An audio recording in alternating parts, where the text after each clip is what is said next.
Ce sont toutes ces statistiques qui ont perturbé les marchés de taux durant le mois, puisqu'on a une croissance qui est légèrement plus forte que prévu en zone euro et toujours soutenue aux États-Unis, une inflation qui se stabilise et les élections américaines. Toutes ces données-là ont généré des troubles sur les marchés de taux. Bonjour à toutes et à tous, merci d'être présents pour ce 5e webinaire. Philippe et moi-même, comme à notre habitude, sommes très heureux de vous y retrouver.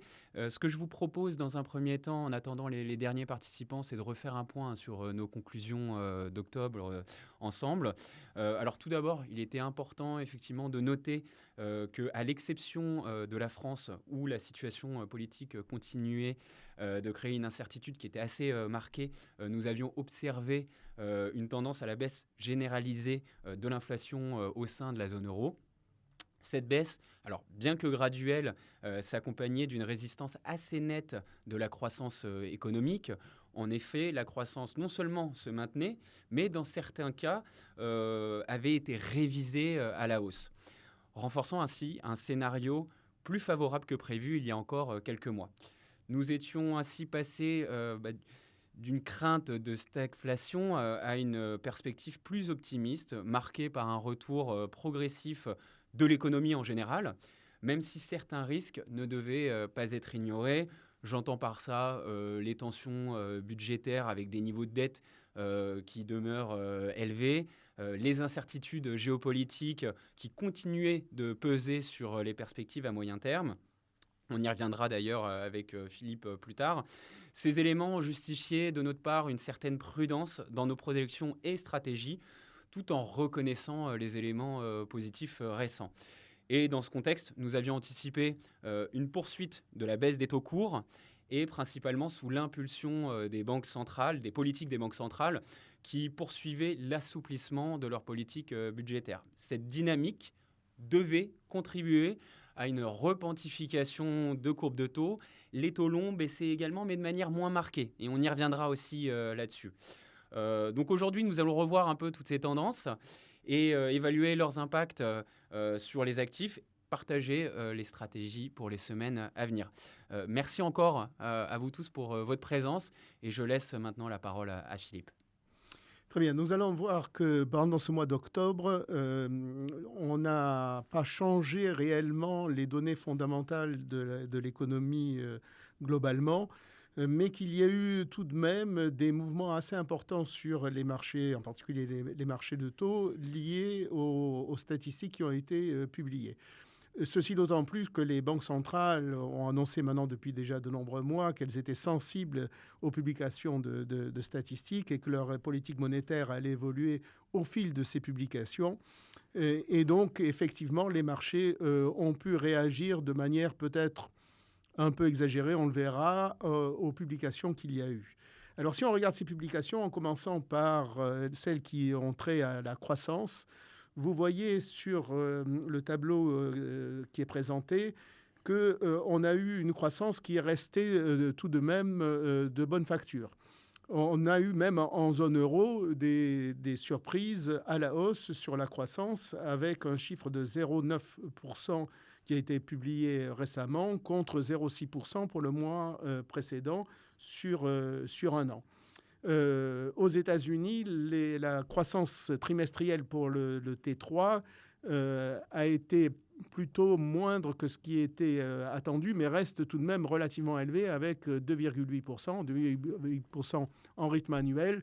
Évidemment, ce sont des niveaux qui seraient très intéressants pour la zone euro. Les indices PMI, qui sont des indices avancés de croissance, confirment ces éléments puisqu'ils sont à la hausse en zone euro, mais également à la hausse aux États-Unis.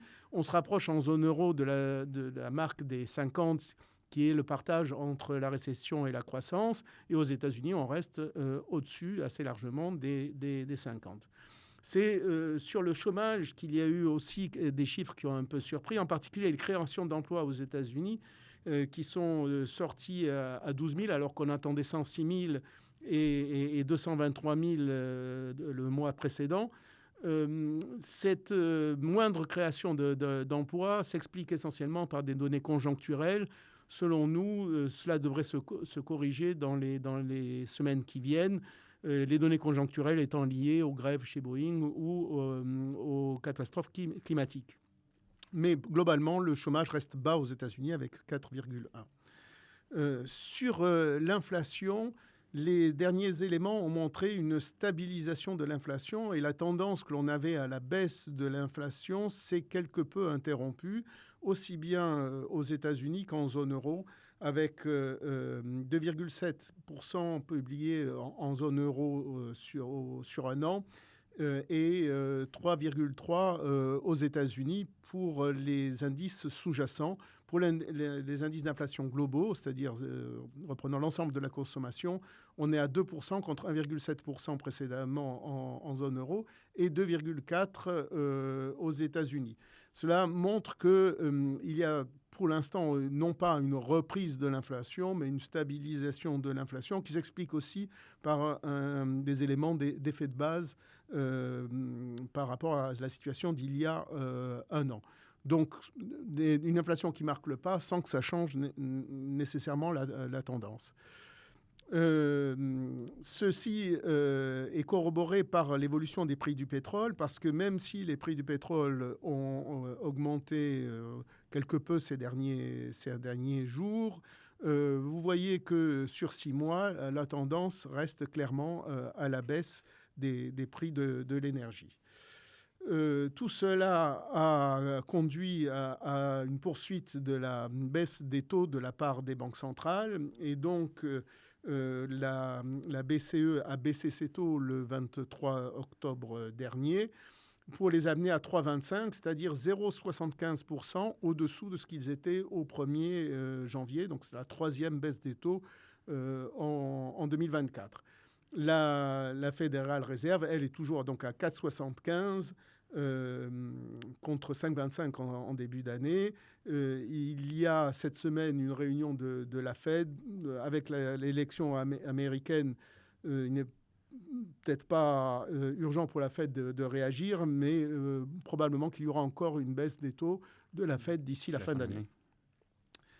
Ce sont toutes ces statistiques qui ont perturbé les marchés de taux durant le mois, puisqu'on a une croissance qui est légèrement plus forte que prévu en zone euro et toujours soutenue aux États-Unis, une inflation qui se stabilise et les élections américaines. Toutes ces données-là ont généré des troubles sur les marchés de taux, avec une remontée des taux longs de l'ordre de 0,50% aux États-Unis et 0,20 à 0,25% pour la zone euro, ce qui s'est fait également avec une hausse assez forte de la volatilité, de la nervosité sur les marchés de taux observés pendant ce mois d'octobre. Et donc, on peut retrouver ces éléments de hausse des taux sur les courbes de taux aussi bien en France et en Allemagne, donc en zone euro, qu'aux États-Unis. Sur les graphiques que vous avez à l'écran, vous voyez que la courbe des taux française qui est en rouge, qui est la plus récente, donc au 31 octobre, par rapport à celle du 27 septembre qui est en jaune, est légèrement au-dessus. On a une pontification là clairement sur la courbe des taux française. Sur la courbe des taux allemands, on a une pontification aussi si on regarde les taux 1-2 ans. Mais on a aussi une translation du reste de la courbe de à peu près 0,25% sur l'ensemble de la courbe durant le mois. Ce que l'on retrouve également sur la courbe américaine, puisque sur la courbe américaine, on voit que là, pour le coup, il y a une véritable translation de la courbe de 0,50 sur le mois, ce qui est quand même un mouvement significatif, et qui s'explique aussi par l'approche des élections et donc le fait que ces élections pourraient avoir un impact sur l'inflation aux États-Unis et donc sur l'évolution des taux. Cette hausse des taux s'est traduite sur le marché des changes par un rebond sur les dernières semaines du dollar face à l'euro, puisque des taux plus élevés aux États-Unis, évidemment, attirent les capitaux vers le marché américain. Euh, les enjeux de l'élection américaine qui a lieu actuellement sont les suivants pour les marchés de taux. Si on regarde les promesses effectuées par Trump durant la campagne, on voit qu'il a pour projet d'augmenter les droits de douane, en particulier sur les produits provenant de Chine, mais aussi sur l'ensemble des produits d'importation aux États-Unis et de les relever de manière assez significative. Il prévoit également des baisses d'impôts avec une baisse de l'impôt sur les sociétés, contrairement, on va le voir, à ce que promet Kamala Harris, qui, elle prévoit un relèvement de l'impôt sur les sociétés. Mais Trump veut prolonger la baisse qu'il avait effectuée lors de son premier mandat et qui devait prendre fin normalement en 2025. Non seulement il veut la prolonger, mais il veut même poursuivre la baisse de l'impôt sur les sociétés. Il veut aussi arrêter l'immigration. Donc tous ces éléments-là, l'arrêt de l'immigration, ça accentuera les tensions sur le marché du travail. Les baisses d'impôts, ça va accentuer le déficit budgétaire, et la hausse des droits de douane, ça a un effet direct sur l'inflation. Donc tous ces éléments-là sont de nature à relancer l'inflation aux États-Unis. Du côté de Kamala Harris, elle prévoit certes des hausses d'impôts sur les plus riches, mais aussi des aides vis-à-vis des classes moyennes, aussi bien sur le logement, la santé, pour les petites entreprises, les produits alimentaires, etc. Et donc, c'est une poursuite de la politique de Biden, également avec l'Inflation Reduction Act, qui constitue des subventions pour les entreprises. Et donc, les déficits budgétaires auxquels on assiste aujourd'hui, qui sont très importants aux États-Unis, devraient là aussi se poursuivre, même si cette politique aura moins d'impact direct sur l'inflation que celle de Trump. Il n'y a pas de différence fondamentale entre les deux candidats par rapport au système économique, comme ça peut exister dans d'autres pays. Tous les candidats se rejoignent sur le système capitaliste dans son ensemble. Donc si Kamala Harris l'emporte, il y aura peu de changements par rapport à la situation actuelle, qui est déjà marquée par un fort déficit budgétaire, malgré la croissance qui est relativement soutenue. Si c'est Donald Trump, là, la situation pourrait être plus incertaine, avec plus d'impact sur l'inflation, surtout si Donald Trump, comme il l'a déjà annoncé, rentre en conflit avec Jérôme Powell en ce qui concerne la politique monétaire suivie par la Banque centrale. Si on revient maintenant à la situation du marché obligataire sur la zone euro, ce que l'on peut remarquer aussi sur la période du mois d'octobre, c'est qu'on a une poursuite de la réduction des spreads de crédit. On le voit sur ce graphique. Sur ce graphique, en rose, vous avez l'indice du marché obligataire corporate, donc des entreprises, et en bleu, celui des emprunts souverains, c'est-à-dire des États. Et vous voyez que les taux ont monté, puisque l'indice baisse. Les taux ont monté sur les emprunts d'État plus que sur les emprunts corporate, où l'indice a baissé également, mais beaucoup moins que sur les emprunts d'État. Donc on a encore, sur la zone euro, une réduction des écarts de crédit, du spread de crédit, ce qui montre une défiance accrue vis-à-vis des États et une confiance toujours assez importante vis-à-vis des entreprises, liée sans doute à une croissance qui est pas si mauvaise. Cela se traduit pour nous dans notre portefeuille origine par la poursuite, comme on l'avait déjà annoncé précédemment, du rallongement de la vie moyenne du portefeuille. Mais avec la réduction des spreads de crédit, nous sommes plus sélectifs sur les investissements à effectuer et nous essayons toujours de trouver des taux supérieurs à 4% sur les emprunts auxquels nous souscrivons, y compris donc sur des entreprises de bonne qualité de crédit, c'est-à-dire investment grade. Si on regarde maintenant quelles sont nos anticipations donc, pour le mois qui vient, on voit que les doutes qui ont pu émerger aux États-Unis, aussi bien sur la croissance que sur l'inflation, pour l'instant, ne sont pas suffisamment sérieux pour entraîner un changement de politique monétaire de la part de la Fédérale Réserve, qui devrait poursuivre donc sa politique de baisse des taux d'ici la fin de l'année.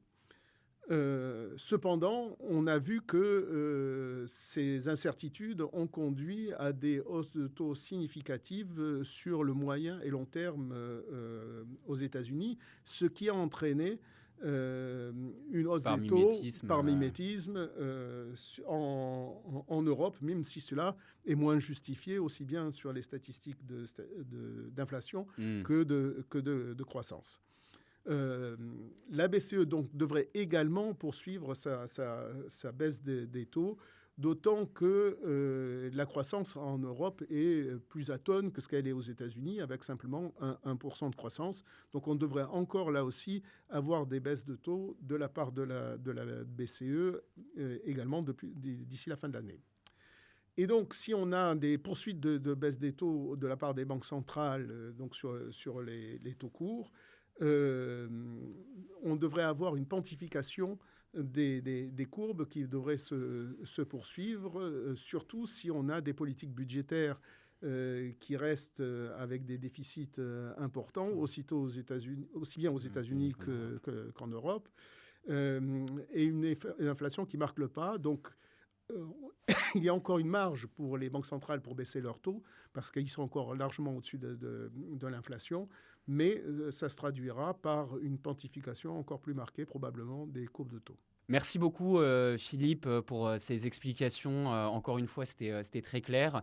C'était important justement pour nous de faire ce point à la veille des résultats des élections américaines, pour prendre le temps, courant décembre, de détailler l'impact qu'ont eu ces élections sur les marchés de taux en euros. Je vous dis au mois prochain et merci encore à tous. À bientôt. Au revoir. Au revoir.